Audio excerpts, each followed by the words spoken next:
Halo teman-teman semua, selamat datang di channel YouTube Fairana Siblings. Saya Farah, saya akan mengajak teman-teman untuk berbagi ilmu mengenai apa itu akuntansi.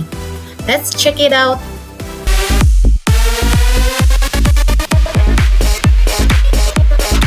Kenapa banyak orang memilih akuntansi untuk memperdalam ilmu mereka?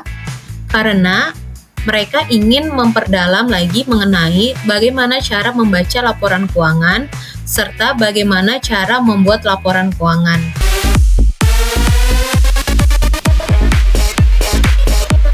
Akuntansi terdiri dari 3 aktivitas dasar, yaitu pertama, mengidentifikasi, kemudian mencatat, dan mengkomunikasikan setiap transaksi-transaksi yang terjadi.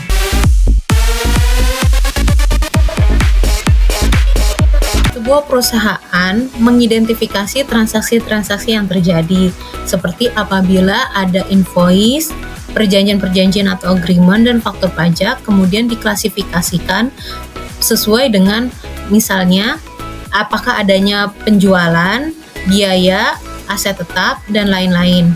Setelah dilakukan klasifikasi dan pengidentifikasian, selanjutnya perusahaan akan mencatatnya ke dalam accounting system yang secara sistematis berdasarkan kronologis dan sesuai dengan satuan mata uang. Kemudian, tahap akhirnya adalah mengkomunikasikannya.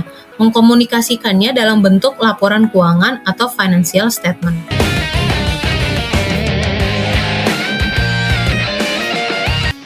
Apa saja tujuan dari akuntansi? Yaitu pertama, memberikan informasi yang akurat dan relevan kepada para pengguna.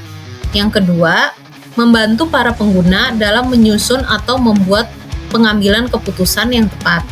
Yang ketiga, memberikan transparansi dalam pengelolaan keuangan.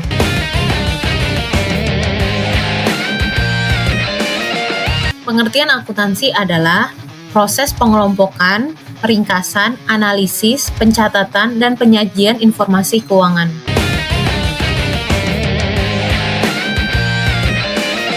Pengertian transaksi adalah proses pertukaran barang, jasa, atau transaksi lainnya antara kedua belah pihak atau lebih. Transaksi dapat berupa penjualan, pembayaran, pembelian.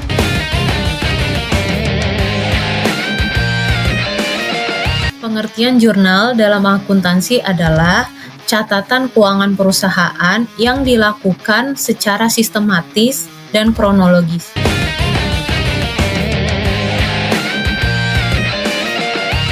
Siapa yang menggunakan data accounting? Terdapat 2 pengguna data accounting berdasarkan jenis pengambilan keputusan. Yang pertama, pengguna internal, yaitu pengguna dari dalam perusahaan atau internal perusahaan. Contohnya divisi marketing, finance, atau manajemen perusahaan. Gunanya itu untuk dilakukan proyeksi penjualan atas produk terbaru atau dilakukan proyeksi kas untuk tahun selanjutnya. Yang kedua adalah pengguna eksternal atau pengguna dari luar perusahaan. Contohnya adalah investor yang ingin mengetahui kondisi keuangan suatu perusahaan untuk dapat mengambil keputusan apakah membeli atau menjual kepemilikan saham yang dimilikinya. Atau creditors yang ingin mengetahui kondisi keuangan suatu perusahaan untuk dapat memastikan memberikan pinjaman dana kepada perusahaan tersebut.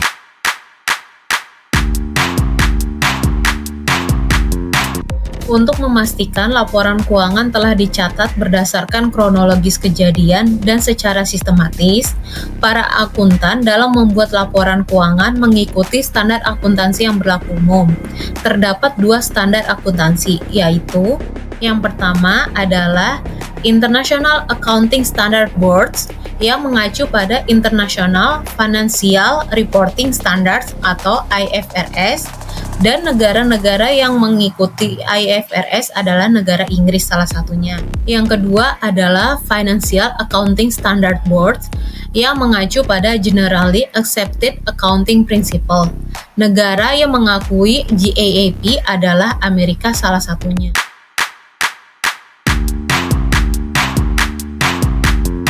Prinsip pengukuran ada 2, yaitu Pertama, historical cost principle, dan yang kedua adalah fair value principle. Yang pertama yaitu historical cost principle, yaitu perusahaan mengakui asetnya berdasarkan harga pada saat awal beli. Contohnya PT Unilever membeli tanah seharga 100 juta. PT Unilever mencatat tanah tersebut pada awal yaitu 100 juta rupiah.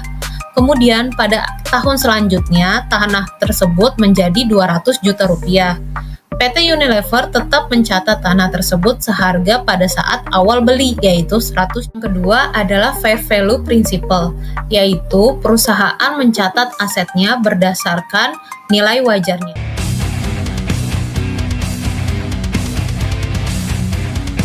Asumsi pada akuntansi ada dua, yaitu asumsi unit moneter dan asumsi entitas ekonomi. Asumsi unit moneter adalah perusahaan mencatat transaksi yang dapat diukur dengan satuan uang.